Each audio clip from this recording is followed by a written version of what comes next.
Hello, what's up? Welcome to my vlog. It's another vlog. It's another client. So, for today's video ay meron tayo dito ang ginagawang Ford Fiesta.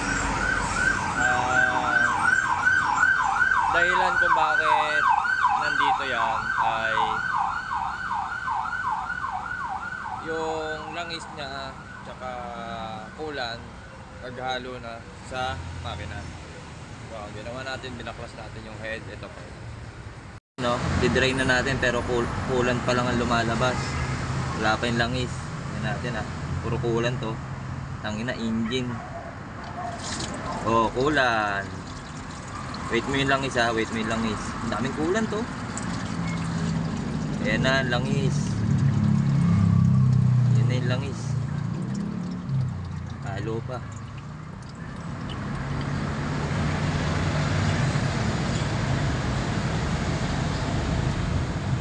Grabe ba? Mas marami ata yung kulan kaysa langis.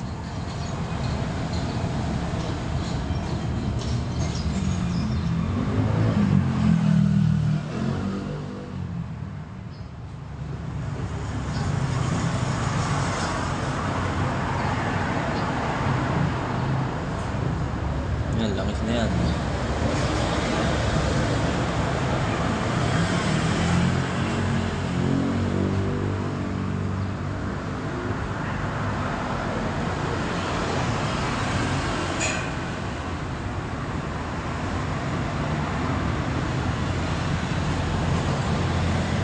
Ford Fiesta.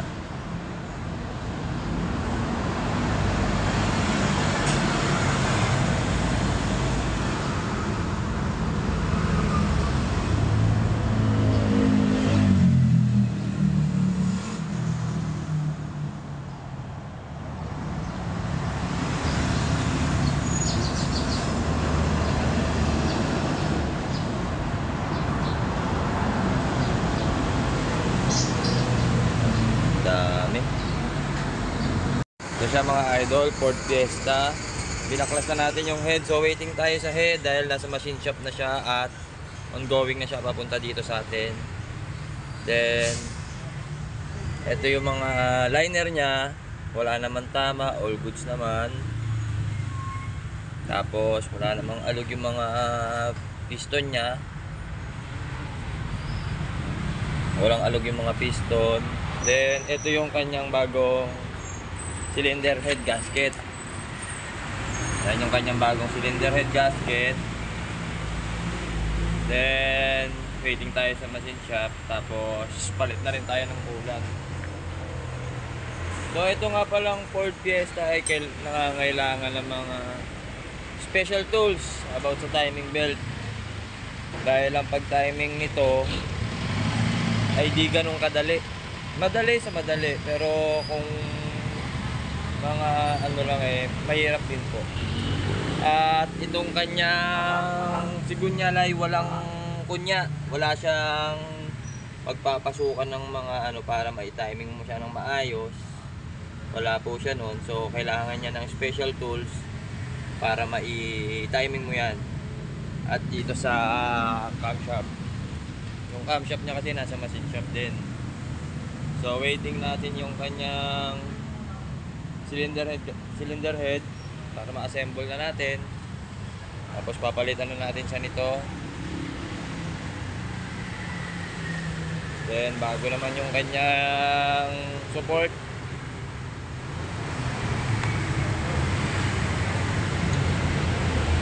Saka yung kanyang timing belt is bago din. Yung kanyang timing belt bago naman siya mga idol. Bagong bago siya. So yun lang. Nag-overheat kasi siya ng 2 times. 2 times siya nag-overheat gabi, tapos madaling araw ng alas 4.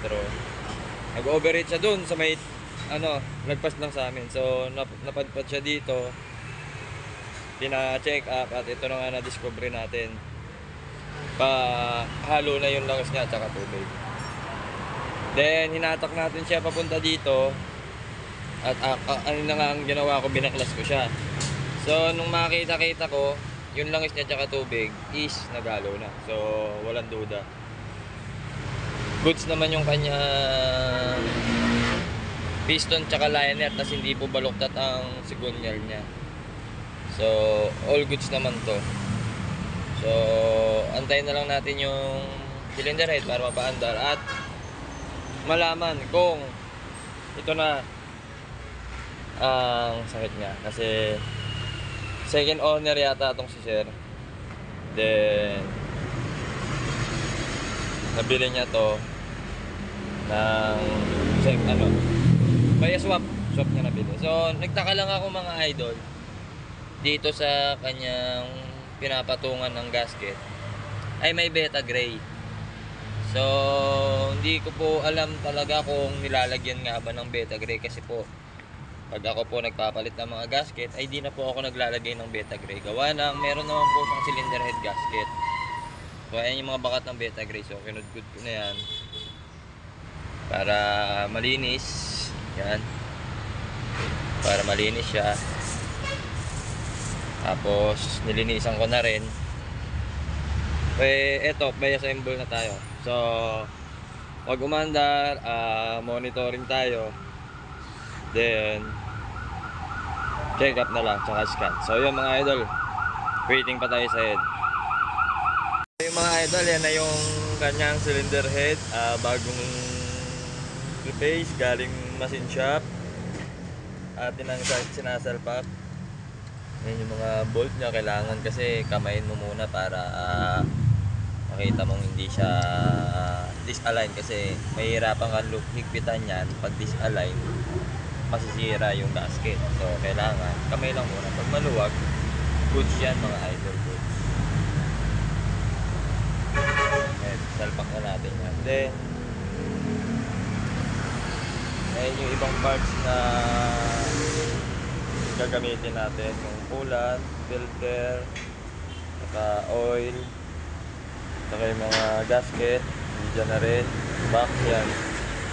So ito na lang, higpitan lang natin to para ma-assemble na natin at napakita sa inyo kung paano siya aandar. Kasi hindi, nung kinuha namin to nung hinatak, totally hindi na siya nag-i-start, puro na lang siya redondo, gawa nung kanyang mga sensor ay na-blanco na. So yan mga idol. Siyempre tayo yung gagawa, hindi natin mabibidyoan. So tayo nyo na lang mga idol. Let's go. So yan mga idol, naka-top dead center na yung kanyang camshaft. Nakalagay na rin yung ating special tools. Yan, naka-up, then mark, and yung ano niya dito, yan yung mark, then sa kabila ito, yan yung mark niya, punta rin dito, yan dito, yan napapansin nyo may guhit. Yan.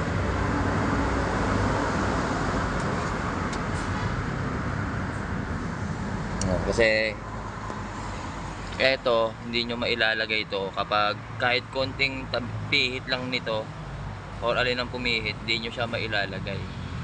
Kaya pag eto na isalpak nyo, ibig sabihin naka-top dead center na. Then nakalagay na rin yung ating pang special tools.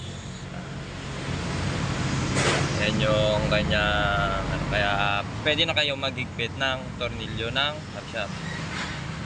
So pwede na natin siyang higpitan. Yan.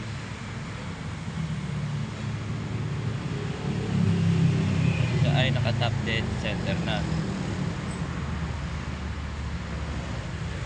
Diretso timing na rin yan mga idol, kaya natin ginagawa ito para sa timing. Hindi na tayo mahirapan.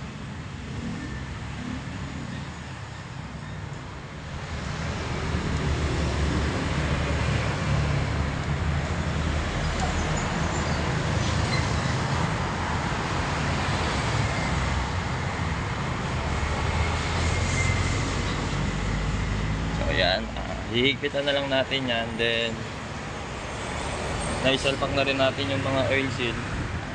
Yan yung bagong oil seal na nilagay natin. Kasi nga may leak siya dito sa loob. Ayan. Nagli-leak siya sa loob. So yung ibang ano dyan, yung pagbaklas mo na ng head dyan, tumulo na lang. So ang totoong ano niyan, tagas talaga sa oil seal saka dun sa taas. Yung oil seal nito dito. May oil seal dyan sa loob eh. Yan dyan. So yan. Top overall. Tara, tapusin na natin. Tara, let's go. Isa pa nga pala mga idol, wala nga palang kunya yan. Kaya mga kailangan talaga kayo nito. Dahil medyo maselan ang pagta-timing nito. Then, tulad nito is wala siyang kunya. Wala siyang stopper para hindi umikot na pag tiniming mo, kasi wala naman siyang timing mark. So pag tiniming mo siya, iikot lang siya ng iikot. So kailangan mai-timing mo to. Kasi pag binaklas mo to, hindi mo alam kung nasa timing o wala. So ita-timing natin yan. So meron din siyang special tools. Ito. Yan yung special tools na pang timing natin, na gagamitin natin pang timing para sa kanyang sigunyal. Yan yung pang timing natin dyan. So babangga yung sigunyal dyan. Pag bangga, naka-top dead center na yan. So tara na, tapusin na natin yan. Let's go. Ford Fiesta nyo mga idol, na ano na natin na buo. Then yan yung mga pinagpalitan natin. Ito yung sa drive belt. Ito yung bag cover. Yung mga seal niya sa ano, ayan. So ayan ang maandar. Okay. Ayan na siya mga idol, lumalabas na. So test drive lang ni boss.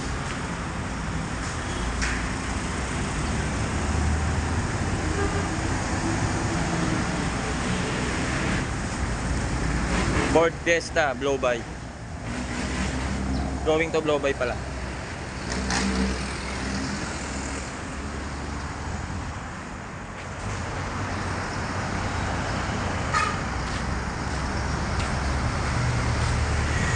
Cheers! Mga idol, nakatapos na naman kami ni Kyle ng isang makina, Ford Fiesta. Ayan, mandar na.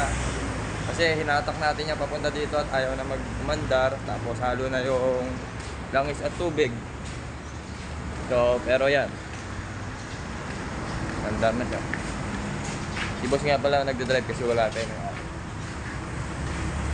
Cheers! Mga idol, niro-road test na natin tong Ford Fiesta. Bagong top overall. So, tara, ano natin at wala namang ano sa dashboard niya. Wala na yung umiilaw na ABS. Sabi niya kasi nakailaw yung ABS niya. Check engine lahat. Check engine. Wala. Binura na natin. So ito, pakita ko. Mga idol, wala. Normality na siya.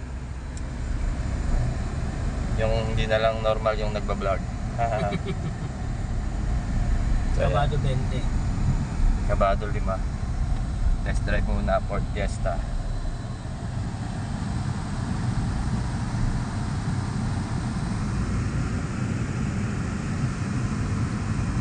Pali na natin, 140 na agad ako.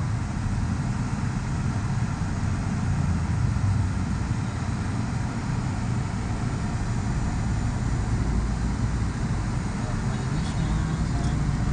Hindi na mabigat normal. Pagkain ng driver. Pagkain ng driver. So yun, tayo sa Sainto. Liit lang na parang naninibago sa mga Hihilo nga ako eh. Yeah. Sanay tayo sumakay sa malalaki. Ako sa litan dala natin sakyan. Merong papasok dito sa atin yung Ion naman. Tumawag sa akin kahapon. From nasa Nueva Ecija siya. Meron daw siyang pinsan dito, yung Ion. Yung overall din. With the drop kit. Yeah, ano pa. Hindi, parang about engine din. So sabi ko sige, dali niya lang at nandito naman kami ni boss. So, yun. Ng backer ko. Yan yung backer natin na ano, pagdating sa makina. Siya yung lahat ng ano natin. Cheers! I-change oil tayo.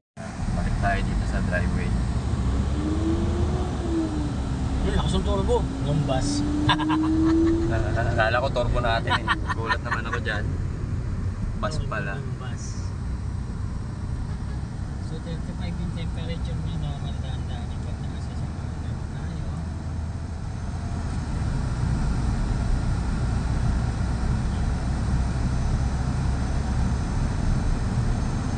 Ano na yung biyahe? May musika yun.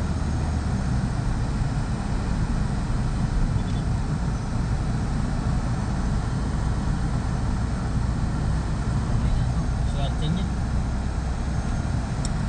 Wala masyadong tinangaan na ano. Ano sabi sa kanya? Palit ng daw DCU, palitan ng sensor, ala mag-start. Camshaft sensor, crankshaft sensor. Talaga naman yung ibang mga mekaniko. Troubleshoot muna sa maliliit na bagay. Huwag mo siya sa malalaki. Kawawa naman si customer. At sabihin mo willing magbayad si customer ng ganong kalaki, magdadaw na sa kanya eh. Kasamantalay namin. Tulong naman. Diba? Mas maraming kaibigan, mas masaya. Yeah. Yun. So, top overhaul ginawa natin ay mag-start kahapon. So, pinagda natin spark plug, okay na siya. Okay na. So, sa top overhaul siguro, dapat talaga isama na rin natin yung spark plug pag may mga kasusunod. Then, tsaka don't rush. Yun lang isa. Hindi tayo minamadali lang. Kasi once Pogi lang tayo, ah, pero hindi tayo ano. Hindi tayo robot. Tsaka robot. Kasi once na minadaliin nyo, nagkakaroon ng ano yan, may cost yung pagmamadali eh. It's either may makalimutan ka or may makaligtaan ka. So pag hindi mo minadali, Pareho lang natin kalimutan tsaka kaligtaan ah. magkaiba yun. Magkaiba ba? Oo, yung nakalimutan na Kalimutan. nakalimutan Kaligtaan. yung nakaligtaan, yung parang may na-misplace ka. Pero same ano lang yun. Sarap ang drive ng maliit ah. Yun. Yan, nakakahilo, nahihilo ako. Alright, test drive. Binabaan na natin yung test drive natin. Hindi ako sanay mag-drive ng ganito maliit. Goods naman sa dashboard. Wala na yung mga ilaw-ilaw niya. Check engine. Ayan, yung mga gusto magpa-reset lang, Wala. may reset out din tayo. Meron tayong scanner na.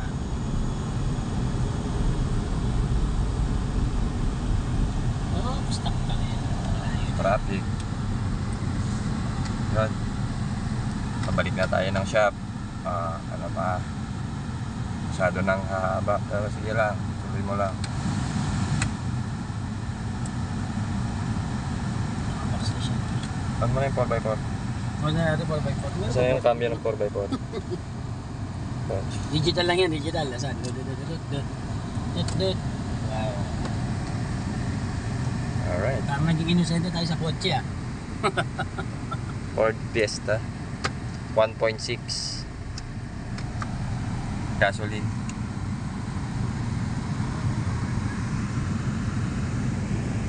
Traffic. Yung transmission ito ba? Alam ko ba yung transmission ito? Yung gastos.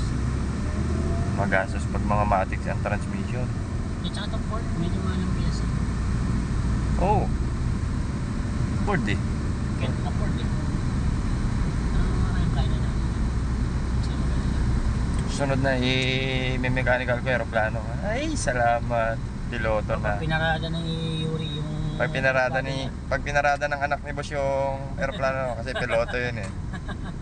Doon naman ako magme-mekaniko. Paano pag pinarada naman ni Suisi yung barko? Doon tayo sa ilalim ng dagat. Mga ngalikot. Grabe mga anak ni Boss eh. Flight attendant, piloto, tapos sa barko, Hindi. architect, sana all. Sana all pa yung matapos. Galing. Nakakabilib. Ganyan din gagawin ko sa mga anak ko. Oh, huli ata rin. Joke lang. Lumiko tayo. Tsaka may marami naman nakaparado pa.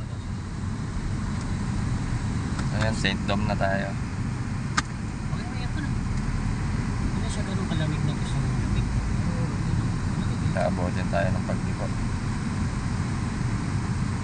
Maingit din sila namili ko doon. Hindi tayo maano. Kakano sana kami. Kain tayo kayo, no? Pwede. Wala na lang ibang pagkain. Oo po, nandiyan naman ako kumakain eh. Kagabi nga, gutom na ako eh. Kala ko papalibre eh. Stress din yan. yung kontrata niya nga daw. Isang linggo na daw siya di nakakapasok. Kasi ang lalayo ng mga project niya.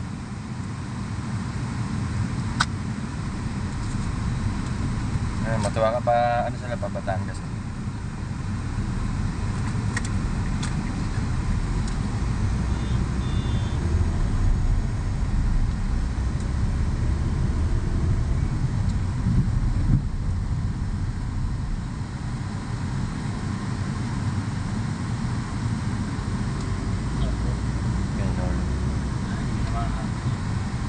Radyoan. May radyo, wala naman nakapwesto dun. Meron siya. Andito sa kabila, paano naman ako nasa tawid. Except ko pa stop. Okay, so ito niya. Hindi pa stop.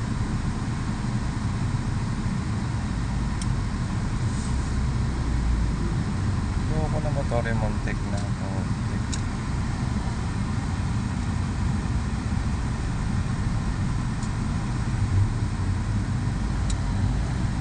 Puppies.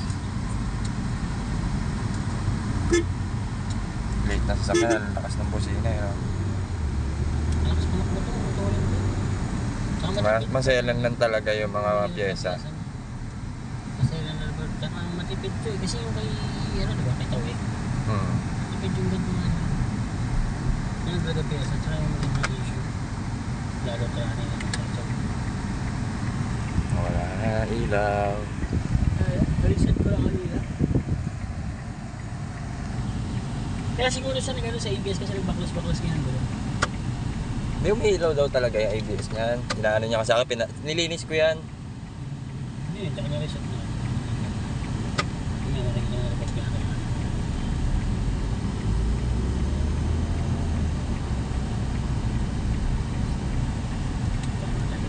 Sana bigay niya yung pangako niya. Siya daw ang magbabayad ng parcel ko eh, Porto. Porto? Yung sa kurente. Asan na? Ano doon? Sana nga bigay niya para makalibre.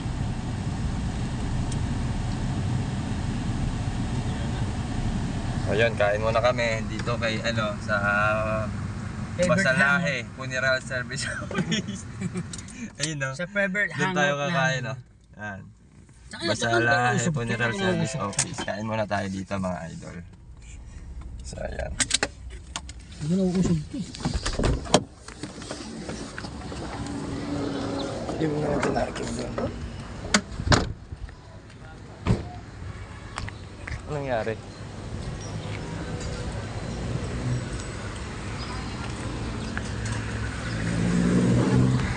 Mga idol, nakabalik na tayo dito sa shop. Nasa shop na tayo mga idol at nakabalik na rin tong Ford Fiesta. Waiting na lang sa may-ari. So all goods na siya. Pagkatapos ng test drive ito, checking. All goods naman. No problem.